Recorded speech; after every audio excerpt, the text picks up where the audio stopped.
Greetings, esteemed audience, and welcome to the Age of Steel and Fire. Today, we continue our epic journey through the great battles that forged the fate of civilizations. The year is 331 BC. On the arid plains of Mesopotamia, two mighty powers prepare to collide. On one side stands Alexander the Great, the young king with a vision to conquer the world. On the other, Darius III, ruler of the glorious Persian Empire, determined to defend his realm. This is not just a battle. It is a moment of destiny, where history takes a new turn. Gaugamela, the battlefield where the fate of an empire will be decided. After his resounding victory at the Battle of Issus in 333 BC, Alexander didn't just force Darius III to flee.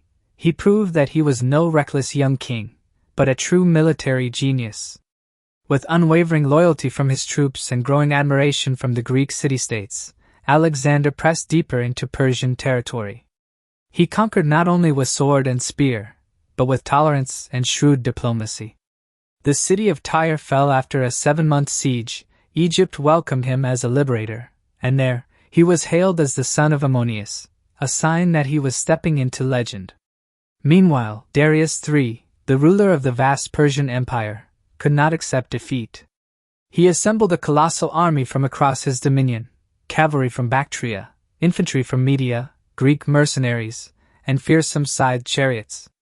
Darius chose Gaugamela, a wide, open plain, as the site of his final stand, believing the terrain would favor his overwhelming numbers and deadly war chariots.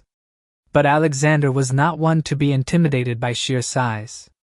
He knew this battle would not only decide the fate of Persia, it would be the final step in carving his name into the annals of human history.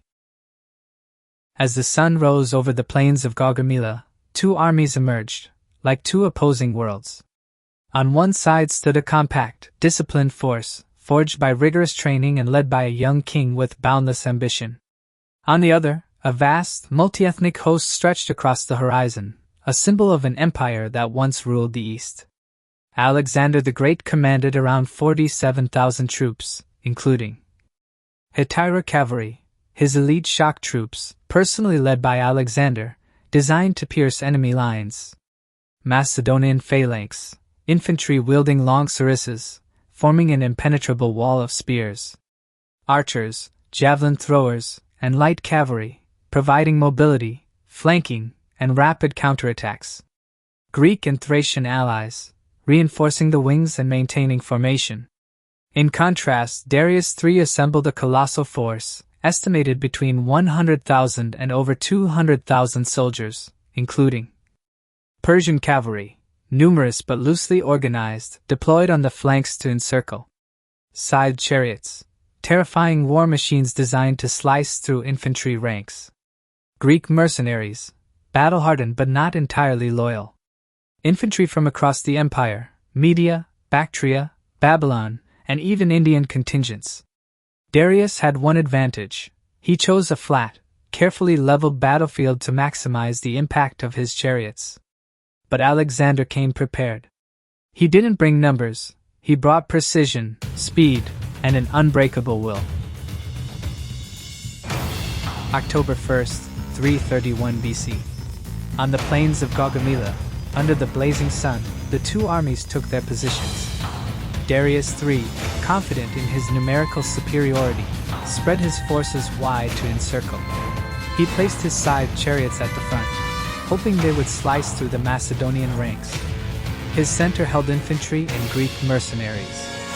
His flanks brimmed with cavalry, ready to sweep around. But Alexander had prepared meticulously. He deployed an oblique formation, unprecedented at the time. The phalanx held the center, cavalry guarded both wings, and reserves stood ready behind. Alexander personally commanded the elite Hetaira cavalry on the right, poised for a decisive strike. The battle began. The chariots charged, but the Macedonians opened their ranks, letting them pass harmlessly, then attacked from the sides. The first Persian assault failed. Darius ordered a full-scale attack. Persian cavalry surged toward Alexander's left, where Parmenion commanded. The situation grew dire. But Alexander didn't turn back.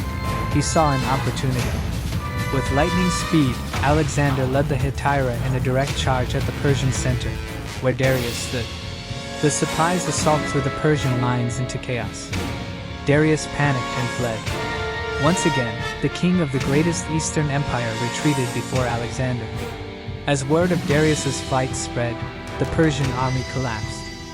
Alexander turned to aid Parmenion, driving back the remaining cavalry. The battle was over.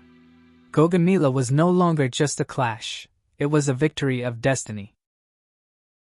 As the dust of battle settled, Gaugamela was no longer just a name on a map, it became a symbol of total victory. Alexander, with an army less than half the size of his enemies, had defeated an empire that had stood for centuries. Darius III fled eastward, hoping to regroup. But he was no longer a king, he was a fugitive. On the run, he was betrayed and murdered by his own generals.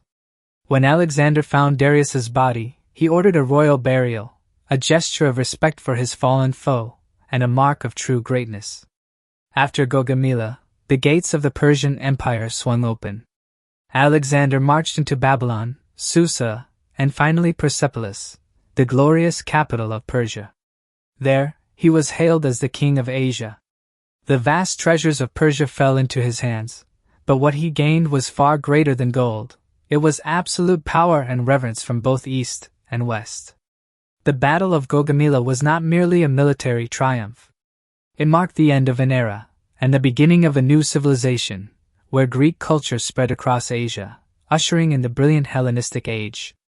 Alexander conquered not just with sword and spear, but with vision, with tolerance, and with the belief that the world could be united under a shared ideal. The Battle of Gaugamela was more than a victory, it was a testament to the power of strategy, vision, and courage. Alexander triumphed not through numbers, but through a deep understanding of psychology, terrain, and masterful command. He didn't just defeat an army, he dismantled a centuries-old system.